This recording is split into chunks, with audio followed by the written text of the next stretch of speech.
তারেক রহমানের মিথ্যা অভিযোগ থেকে খালাস দিয়েছে। আলহামদুলিল্লাহ, সবাই বলেন আলহামদুলিল্লাহ।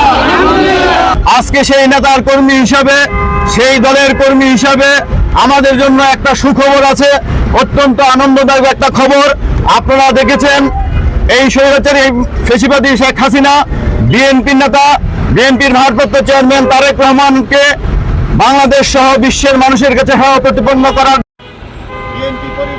বিএনপি পরিবারের মান ইজ্জত নস্যাৎ করার জন্য শেখ হাসিনা তার প্রভুদেশ ভারতের গোয়েন্দা সংস্থা রয়ের সহযোগিতায়, সর্বাঙ্গীন সহযোগিতায় 2004 সালের 21শে আগস্ট গ্রেনেড হামলার নাটক সাজিয়ে তারেক রহমানকে দোষী সাব্যস্ত করিতে সাজা দিয়েছিল।